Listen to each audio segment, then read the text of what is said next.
nouvelle vidéo résolution en cette nouvelle année. Donc cette semaine, je vais vous donner des conseils pour vous aider à manger moins de sucre. Puisqu'évidemment, le sucre aujourd'hui est caché partout dans notre alimentation. On en trouve caché voilà, dans plein d'aliments auxquels on ne s'attendrait pas, notamment la sauce tomate, tout ce qui est pain de mie, cracottes, biscottes, etc. Donc évidemment le sucre n'est pas intéressant pour la santé, sauf si on est vraiment grand sportif, puisque le sucre n'est qu'un produit plaisir. Quand je parle du sucre, évidemment c'est le sucre en poudre, le sucre en morceaux, et puis tout ce qui est sucre caché un petit peu, genre le glucose, etc. Mais en tout cas, on a suffisamment de sucre naturel dans les fruits, dans les légumes, les féculents, le pain, sans qu'on ait à en rajouter encore. En fait, on pourrait vivre toute sa vie sans jamais manger de produits sucrés, type sucre dans le café, sucre dans les gâteaux, ou confiture, miel. On n'aurait jamais aucun problème de santé.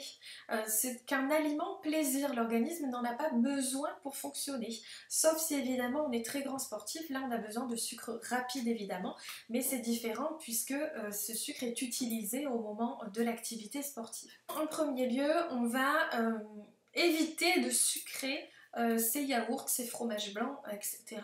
On va préférer rajouter une compote à l'intérieur ou des morceaux de fruits qui vont apporter justement ce petit goût sucré sans forcément apporter du mauvais sucre. Puisqu'évidemment, il renferme beaucoup de fibres, de vitamines, de minéraux, contrairement au sucre en poudre qui lui est...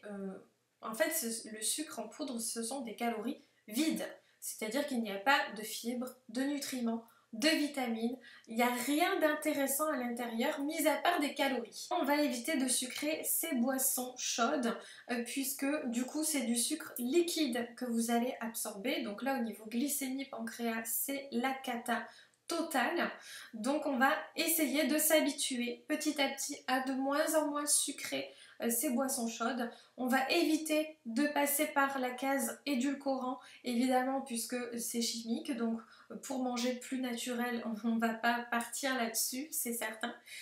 Mais en tout cas, on va essayer petit à petit de se déshabituer. Par exemple, si vous avez l'habitude de mettre 2 morceaux de sucre dans votre café, ben vous essayez d'en prendre qu'un, et puis petit à petit de ne plus en prendre du tout. Comme ça va vous permettre de vous déshabituer du goût sucré. Et franchement, j'ai plein de patients qui sont passés de 1 à 2 sucres par tasse à 0 et qui aujourd'hui ne pourraient plus du tout boire du café sucré. Vraiment, il faut passer ce cap un peu difficile les premiers temps, mais après vraiment on s'habitue très très vite et le corps se déshabitue évidemment du goût sucré, et ça c'est vraiment très important. Je vous ferai d'ailleurs une vidéo vraiment spéciale détox de sucre, c'est prévu pour mi-février et il y aura 2 vidéos là-dessus vraiment axées sur la détox de sucre, donc n'hésitez pas à rester connecté pour voir cette vidéo. On peut compenser l'apport de sucre en prenant un petit carré de chocolat par-ci par-là pour donner un petit peu de goût sucré. Le chocolat est intéressant dans le sens où il y a évidemment à l'intérieur des éléments intéressants comme des antioxydants, voilà, ça peut permettre de donner un petit côté plaisir sans être non plus complètement du sucre pur, nature et raffiné. On peut également mélanger les féculents et les légumes dans un même repas, donc de faire un panachage pour vous permettre justement d'avoir quelque chose de plus consistant tout en mangeant toujours un peu plus de légumes évidemment, puisque les légumes c'est primordial d'en avoir au quotidien. Et puis ça vous permet du coup d'apporter aussi des fibres différentes, ça peut toujours être intéressant. Et au niveau des sucres, donc au niveau des sucres lents, c'est très intéressant aussi de panacher les deux. Au niveau de la glycémie, ça peut avoir un impact tout à fait intéressant. Puisqu'évidemment, les glucides des féculents vont ralentir toute la digestion, ça va vous permettre déjà de vous sentir plus rassasié au moment du repas et puis d'avoir une énergie progressive, d'avoir faim moins tôt après le repas. On va aussi préférer tout ce qui est graines et céréales brutes. Par exemple, on va préférer le riz complet, les légumes secs, le quinoa. Tous ces aliments vont vous apporter beaucoup de fibres, beaucoup de sucre lent.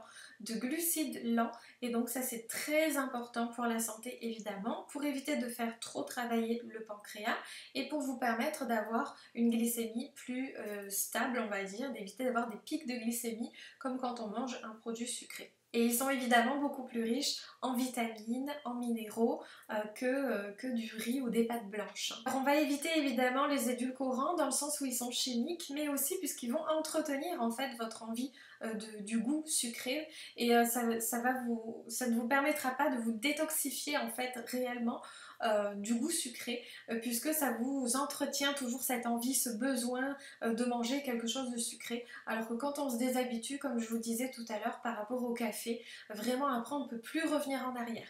C'est la même chose pour les compotes. J'ai souvent des patients qui mangent des compotes sucrées, qui passent aux compotes sans sucre ajouté, qui vont avoir du mal au début parce qu'ils vont trouver que ça a un goût fade, alors qu'en réalité c'est le goût du fruit pur. Et ça c'est vraiment beaucoup plus intéressant pour la santé. Donc, après ce sont des patients qui ne peuvent plus revenir en arrière, c'est-à-dire qu'ils me disent maintenant quand je mange une compote sucrée, je trouve que ça a le goût que du sucre, on ne sent pas du tout le goût du fruit. Donc vraiment essayez parce que je vous assure, on se déshabitue complètement du goût sucré et pour la santé c'est vraiment important. Au niveau des laitages, je vous ai dit tout à l'heure que vous pouviez très bien rajouter de la compote sur votre fromage blanc ou des morceaux de fruits par exemple avec votre yaourt. Mais il faut penser aussi aux épices, n'hésitez pas à utiliser de la cannelle pour donner un petit goût sucré, de la vanille ou même tout ce qui est huile essentielle. Il y a des huiles essentielles alimentaires qui peuvent vous permettre justement de donner du goût à vos laitages sans apporter aucun sucre. Évidemment, il faut savoir se faire plaisir de temps en temps, mais c'est plutôt à l'occasion, par exemple lors d'un anniversaire, à l'occasion, voilà, vraiment quelque chose qui ne soit pas régulier, donc moins d'une fois par semaine évidemment, de vous faire plaisir avec un morceau de tarte, un gâteau. Alors fait maison c'est toujours idéal évidemment, mais en tout cas il faut savoir aussi se faire plaisir de temps en temps.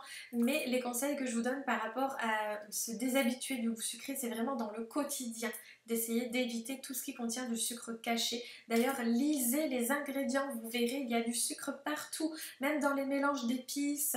Vous savez, tout ce qui est petits sachets, papillotes, Knorr ou Maggi, vous regardez les ingrédients, il y a souvent des sucres qui sont cachés à l'intérieur. Est-ce que vous, sur votre steak haché ou sur votre blanc de poulet, vous mettriez du sucre en poudre? Non, évidemment. Donc on va éviter d'acheter ce genre de produits qui sont bourrés de sucre, d'additifs, de conservateurs et qui sont évidemment mauvais pour la santé à long terme. Voilà pour cette semaine. La semaine prochaine, je vous donnerai des astuces pour vous aider à manger moins de sel. Je vous souhaite une très bonne semaine à tous.